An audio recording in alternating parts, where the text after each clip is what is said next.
الحمدللہ رب العالمین والصلاة والسلام علی سید المرسلین اما بعد فاعوذ باللہ من الشیطان الرجیم بسم اللہ الرحمن الرحیم الحمدللہ تعالی اللہ رب العزت کی توفیق اور اس کے فضل سے آج ہم اپنی سلسلہ وار گفتگو میں موت کا بیان اس حوالے سے گفتگو کریں گے۔ تو اس ضمن میں سب سے پہلے تخلیق موت یعنی موت کی تخلیق کیسے ہوئی۔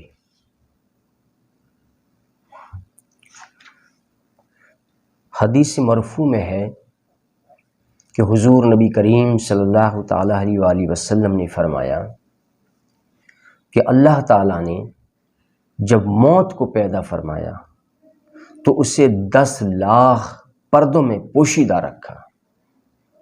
اللہ تعالیٰ نے جب موت کو پیدا فرمایا تو اسے 10 لاکھ پردوں میں پوشیدہ رکھا، اور ہر پردے کی موٹائی سب آسمانوں اور زمینوں سے بڑی تھی، اور موت کو 70,000 زنجیروں میں باندھا گیا، اور ہر زنجیر کی لمبائی 1000 سال چلنے کی مسافت تھی،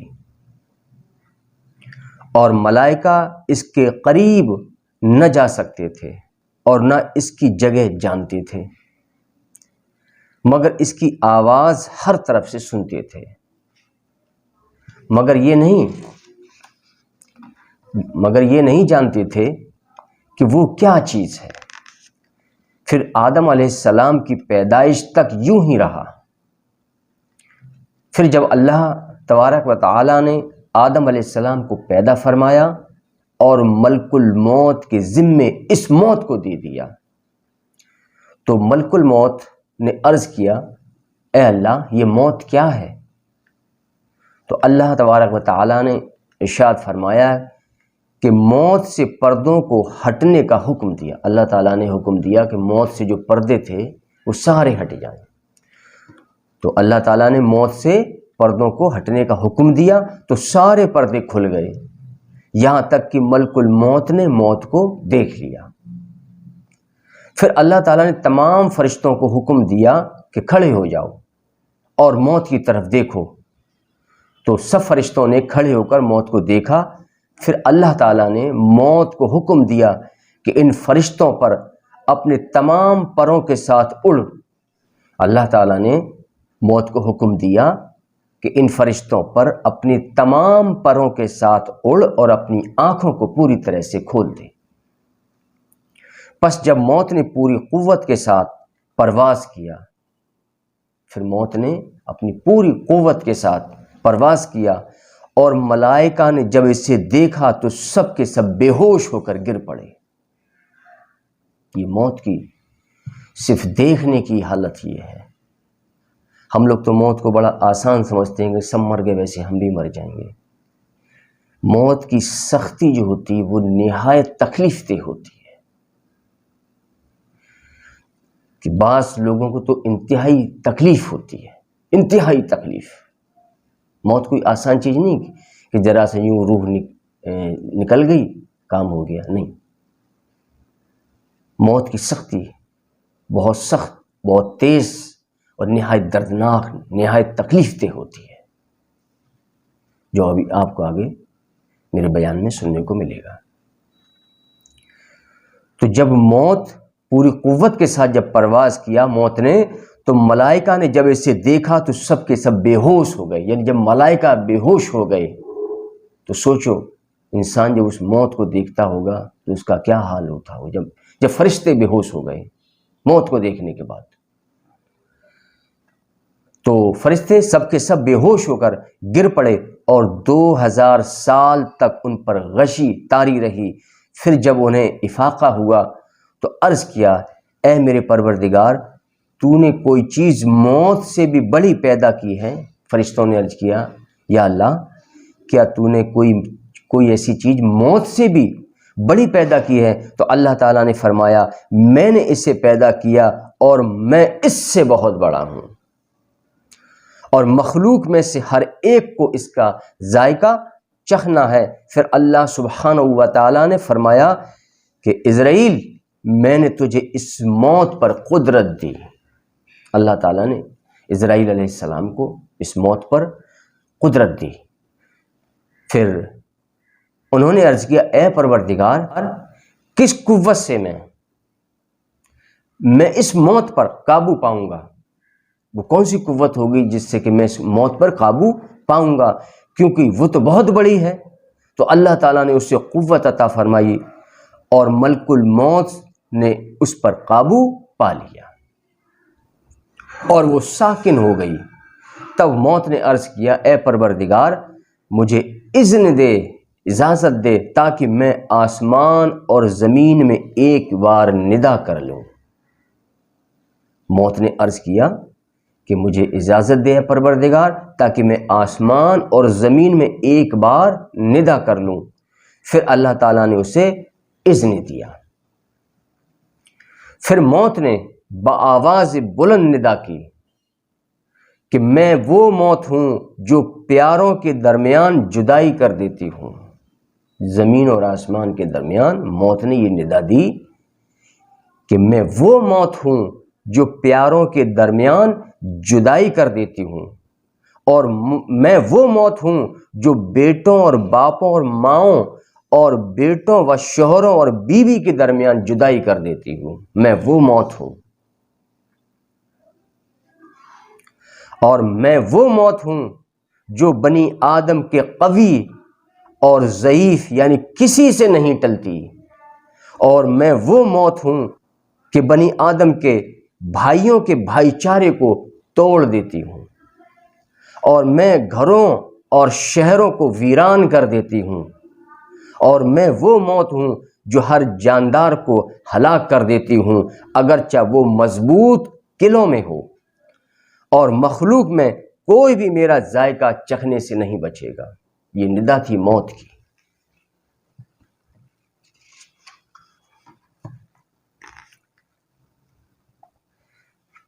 جب کوئی شخص قریب الموت ہوتا ہے تو اسے چاروں طرف سے موت دکھائی دیتی ہے، اس سے پہلے نہیں دکھتی اس کو، پھر موت نظر آنے لگتی ہے۔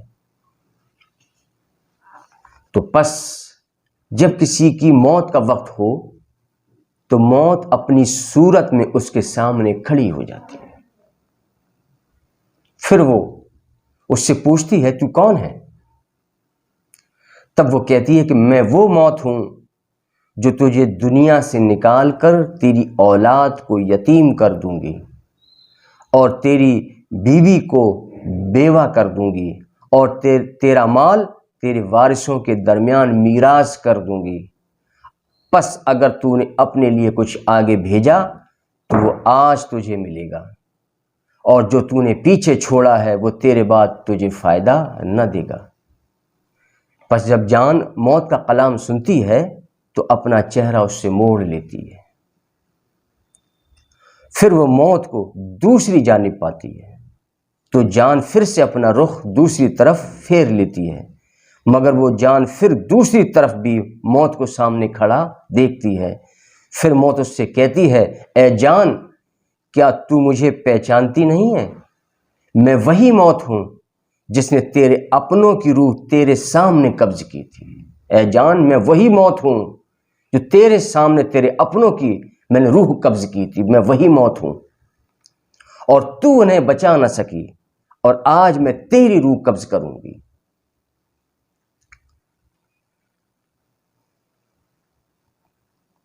ارشاد باری تعالیٰ ہے اور وہی اپنے بندوں پر غالب ہے، اور وہ تم پر فرشتوں کو بطور نگہبان بھیجتا ہے، یہاں تک کہ جب تم میں سے کسی کو موت آتی ہے تو ہمارے بھیجے ہوئے فرشتے اس کی روح قبض کر لیتے ہیں، اور وہ خطا یا کوتاہی نہیں کرتے۔ پھر وہ سب اللہ تعالیٰ کے حضور لوٹائے جائیں گے، اور ان کا حقیقی مالک جو ان کا حقیقی مالک ہے، جان لو حکم اسی کا ہے اور وہ سب سے جلد حساب لینے والا ہے۔ یہ سورہ انعام کی آیت نمبر 61-62۔ پھر اللہ تعالیٰ دنیا کو بوڑھی عورت کی صورت میں پیش کرتا ہے اور وہ اس سے کہتی ہے یہ دنیا قریب الموت، موت کے وقت جب روح نکلنے کا وقت ہوتا ہے اس وقت، تو وہ دنیا بوڑھی عورت کی صورت میں اس کے سامنے آتی ہے اور وہ اس سے کہتی ہے اے عاصی گنہگار مجرم، تو شرم نہیں کرتا تھا، تو میری طلب میں گناہ پر گناہ کیا کرتا تھا اور گناہوں سے اجتناب نہیں کرتا تھا، اور تو نے میری طلب میں یعنی دنیا اور مال کی طلب میں حرام و حلال میں امتیاز نہ رکھا، اور تیرا گمان تھا کہ تو دنیا سے جدا نہ ہوگا، کیونکہ جس وقت بندہ حلال اور حرام کا امتیاز نہ رکھے، بس مال آنے دے جس طرح سے بھی آئے اور اس کے حقوق بھی ادا نہ کرے، وہ صرف مال کو جمع کرتا رہے، تو موت کے قریب، موت کے وقت وہ دنیا ہے جو مال ہے یہ جو ہے اس کی بوڑھی عورت کی شکل میں اس کے سامنے آتی ہے اور یہ اس کے سامنے گفتگو ہوتی ہے۔ تو اور تیرا گمان تھا کہ تو دنیا سے جدا نہ ہوگا، بس اب میں تیرے عمل اور تجھ سے بیزار ہوں۔ اور وہ اپنے مال کو دوسروں کے ہاتھوں میں جاتا ہوا دیکھتا ہے، اور اس کا تو یہ گمان تھا جب مال اس نے کمایا، دنیا کو جمع کیا، زمین و جائیداد کو بنایا، تو اس کے اندر یہ گمان پیدا ہوا کہ اب مجھے کبھی موت آنی نہیں، سارا مال ہمیں ہمیشہ اس کو استعمال کرنا ہے، کبھی اسے چھوڑ کر نہیں جانا۔ لیکن عین موت کے وقت یہ سارے خیالات آتے ہیں کہ اس کا جو گمان تھا وہ بھی باطل ہو جاتا ہے، جو اس کا گمان تھا کہ دنیا سے اسے جدا نہیں ہونا ہے۔ اور اس وقت وہ اپنے مال کو دوسروں کے ہاتھوں میں جاتا دیکھتا ہے تو اس کا مال اس سے کہتا ہے اے گناہ میں مبتلا ہونے والے، تو نے ناجائز طریقے سے مجھے حاصل کیا اور فقیروں و مسکینوں پر خرچ نہیں کیا، آج میں تیرے غیر کے ہاتھوں میں جا رہا ہوں۔ وہ مال کہتا ہے جو کبھی تیرا تھا، جس کا تو مالک بنا پھرتا تھا، آج وہ مال کہتا آج میں تیرا مال تھا، اب میں غیروں کے ہاتھوں میں جا رہا ہوں، تجھ سے جدا ہو رہا ہوں، وہ مال بھی جدا ہو رہا اس کا۔ اس پر اللہ تعالیٰ کا ارشاد گرامی شاہد ہے، اس دن کوئی مال نفع نہ دے گا، اس دن کوئی مال نفع نہ دے گا اور نہ اولاد، مگر وہ شخص نفع مند ہوگا جو اللہ تعالیٰ کی بارگاہ میں سلامتی والے بے عیب دل کے ساتھ حاضر ہوا۔ یہ سورہ شعراء کی آیت نمبر 88-89۔ پھر وہ شخص کہے گا اے میرے پروردگار، مجھے دنیا میں ایک بار پھر لوٹا دے تاکہ میں اچھے کام کر لوں جو پہلے نہ کر سکا۔ لیکن اس وقت اس کی آرزو بیکار ہوگی، اس سے کوئی نفع اور فائدہ نہیں دے گی، کیونکہ دنیا سے جانے کے بعد یا روح قبض ہونے کے بعد اس کو واپس دنیا میں دوبارہ واپس آنا، پلٹنا، یہ اللہ کے نظام میں نہیں، ایسا ناممکن ہوگا۔ اللہ تعالیٰ کا ارشاد گرامی ہے جب ان میں سے کسی کو موت آئے گی تو وہ کہے گا، یعنی موت کے وقت وہ کہے گا کہ ابھی میری موت نہ ہو، اب مجھے دوبارہ سے دنیا میں پلٹا دیا جائے تاکہ میں جو نیک عمل کر لوں اور جو ہم نے مال جمع کیا اس کا جو صدقہ خیرات، اس کی زکوٰۃ پوری ادا کر دوں اور اس کو راہ خدا میں خرچ کروں، نیک عمل کروں، برائیوں سے اجتناب کروں اور گناہوں سے دور رہوں۔ پھر یہ سارے خیالات موت کے وقت اسے آئیں گے، لیکن پھر اسے موقع نہیں ملے گا۔ ابھی موقع ہے، جو کام موت کے وقت تیرے ذہنوں میں جو باتیں آئیں گی، جو خیال آئیں گے، وہ ابھی کیوں نہیں آ سکتے؟ اگر ابھی آ جائیں تو خود اپنی اصلاح کر لے اور اللہ اس کے رسول کے بتائے ہوئے راستے پر چل، اللہ اور رسول کی اطاعت کر اور اللہ اور اس کے رسول کی نافرمانی نہ کر، گناہوں سے بچ، مال کما، مال جمع کر، لیکن حلال طریقے سے، اور پھر جو مال تیرے پاس ہو اس کی زکوٰۃ صدقہ خیرات جو بھی اس پر بنتا ہے، جو اس کا حق ہے وہ اس کا نکال، اور برائیوں سے دور رہ اور کثرت سے نیک اعمال کر۔ جو موت کے وقت تجھے خیالات آنے والے ہیں بندے، وہ ابھی کیوں نہیں آ سکتے؟ صرف تو کوشش کر، نیت کر، اللہ تبارک و تعالیٰ تجھے توفیق عطا فرمائے گا۔ تو اللہ تعالیٰ کا ارشاد گرامی ہے، جب ان میں سے کسی کو موت آئے گی تو وہ کہے گا، اے میرے رب مجھے دنیا میں واپس بھیج دے، اے میرے رب مجھے دنیا میں واپس بھیج دے تاکہ میں اس دنیا میں اچھے کام اور کچھ نیک عمل کر لوں۔ اچھے کام اور نیک عمل، ابھی اللہ تعالیٰ نے ہمیں موقع دیا تو ابھی ہم اچھے کام اور نیک عمل کیوں نہیں کر سکتے؟ صرف موت جب آئے گی تب یاد آئیں گے کہ ہم دنیا میں تھوڑی سی زندگی اور مل جائے تو ہم نیک عمل کر لیں۔ ابھی جو زندگی اللہ نے دی وہ کس لیے دی؟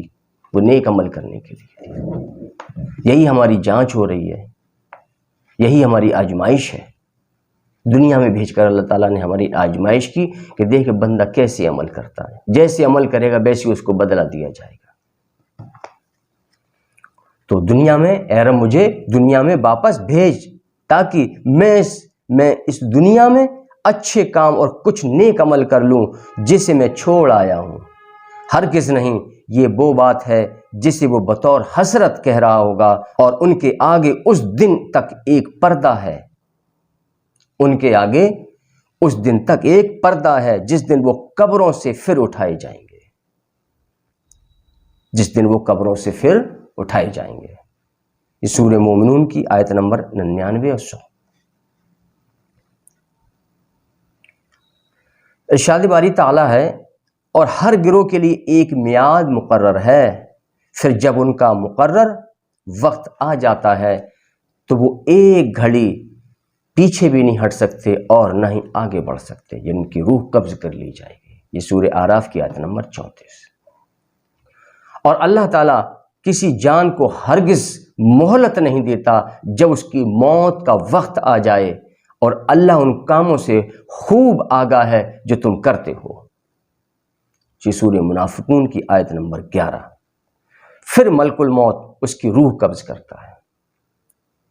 اگر مرنے والا مومن ہو تو خوشخبری پر مرتا ہے، اگر مرنے والا نیک صالح مومن بندہ ہے تو وہ خوشخبری اسے دی جاتی ہے، اس پر مرتا ہے، اور اگر وہ منافق ہو تو بدبختی پر مرتا ہے وہ، جیسا کہ اللہ تعالیٰ کا ارشاد گرامی ہے، یہ بھی حق ہے کہ بے شک نیکوکاروں کا نامہ اعمال بلند مرتبہ لوگوں کے دفتر میں ہے، اور آپ نے کیا جانا کہ علیین کیا ہے؟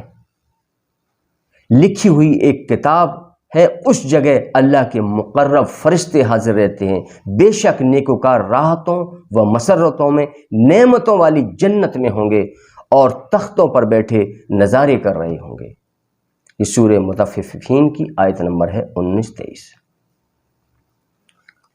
یہ بھی حق ہے کہ بدکاروں کا نامہ اعمال سجین یعنی قید خانے کے دفتر میں ہے، اور آپ نے کیا جانا کہ سجین کیا ہے؟ یہ قید خانہ دوزخ میں لکھی ہوئی ایک کتاب ہے۔ یہ مطففین کی آیت نمبر 7-9۔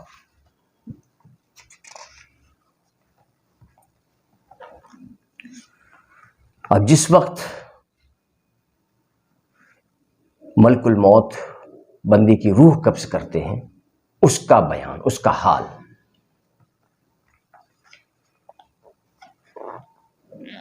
بے شک ملک الموت یعنی کہ عزرائیل علیہ السلام کے لیے 7ویں اور 4تھے آسمان میں ایک تخت ہے جسے اللہ تعالیٰ نے نور سے بنایا ہے، جس کے 70,000 پائے ہیں، اور ملک الموت یعنی کہ عزرائیل علیہ السلام کے 4 پر ہیں، اور ان کا تمام جسم پروں سے بھرا ہوا ہے۔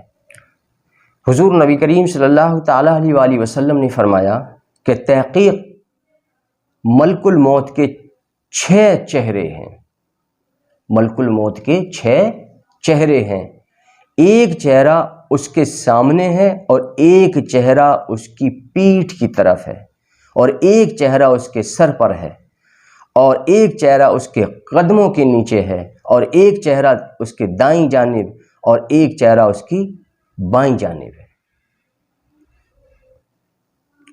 تو رسول اللہ صلی اللہ تعالیٰ علیہ وآلہ وسلم سے عرض کیا گیا، یا رسول اللہ، ملک الموت کے اتنے چہرے کیوں ہیں؟ تو آپ صلی اللہ تعالیٰ علیہ وآلہ وسلم نے فرمایا، جو چہرہ دائیں طرف ہے اس سے وہ اہل مشرق کی روح قبض کرنے پر متوجہ ہوتے ہیں۔ جو چہرہ دائیں طرف ہے اس سے وہ اہل مشرق کی روح قبض کرنے پر متوجہ ہوتے ہیں، اور جو چہرہ ان کے بائیں طرف ہے اس سے وہ اہل مغرب کی ارواح قبض کرنے پر متوجہ ہوتے ہیں، اور جو چہرہ ان کے پیٹھ کی طرف ہے اس سے وہ اہل قبائر اور اہل دوزخ کی روحیں نکالنے پر وہ متوجہ ہوتے ہیں۔ اور وہ چہرہ جو سامنے کی طرف ہے اس سے وہ میری امت کے مومنین اور مومنات کی روحیں نکالنے کو متوجہ ہوتے ہیں، اور وہ چہرہ جو ان کے سر پر ہے اس سے وہ آسمان والوں کی روحیں قبض کرنے کو متوجہ ہوتے ہیں، اور وہ چہرہ جو ان کے قدموں کی طرف ہے اس سے وہ جنات کی روحیں نکالنے کو رخ کرتے ہیں۔ تو موت کے فرشتے کا ایک پاؤں دوزخ کے پل پر ہے اور دوسرا جنت کے تخت پر۔ یہ قرۃ الابصار میں ہے، صفحہ نمبر 40 پر۔ ملک الموت کی جسامت اس قدر بڑی ہے کہ اگر تمام دریاؤں اور نہروں کا پانی اس کے سر پر ڈالا جائے تو ایک قطرہ بھی زمین پر نہ گرے۔ بتائیے، اتنی بڑی موت ہوتی ہے۔ ذرا سی ہم تو ذرا سی سمجھتے ہیں نا کہ وہ چھوٹی سی روح موت آئے گی، روح قبض کر کے لے جائے گی، لیکن اس کی حقیقی، حالانکہ ظاہراً وہ کسی کوئی سی شکل اختیار کر لیں وہ الگ بات ہے، اللہ نے ان کو یہ قدرت دی ہے، لیکن حقیقتاً کہ ملک الموت کی جو جسامت ہے تو اس قدر بڑی ہے کہ اگر تمام دریاؤں اور نہروں کا پانی سر پر ڈالا جائے تو ایک قطرہ بھی زمین پر نہ گرے، اور تمام دنیا ملک الموت کے پہلو میں اس دسترخوان کی طرح ہے کہ جس پر ہر قسم کے کھانے رکھے ہوں۔ دنیا اتنی سی ہے اس ملک الموت کے سامنے، جیسے کہ دسترخوان پر طرح طرح کے کھانے ہوں، جس پر ہر قسم کے کھانے رکھے ہوں، اور وہ دسترخوان ایک شخص کے آگے رکھا جائے تاکہ وہ اسے کھائے، تو اس نے کھایا جو چاہا۔ ایسے ہی ملک الموت کی مثال تمام مخلوق میں ہے، اور ملک الموت دنیا کو اپنی ہتھیلی پر ایسے گھماتا ہے جیسے کوئی آدمی درہم کو اپنی ہتھیلی پر گھماتا ہے۔ یہ دنیا اتنی چھوٹی، پوری دنیا اتنی چھوٹی ہتھیلی پر گھوم رہی ہو اس کے، اور جب کسی کی موت کا وقت آتا ہے تو اللہ تعالیٰ ملک الموت کو اس کی خبر دے دیتا ہے، اور وہ نیک ہے یا بدکار یہ بھی ظاہر فرما دیتا ہے اللہ تعالیٰ کہ جس کی تمہیں روح قبض کرنی وہ نیک ہے یا بد ہے۔ اب اس باب کا ہم اگلا حصہ انشاءاللہ اگلی نشست میں بیان کریں گے۔ وما علینا الا البلاغ المبین۔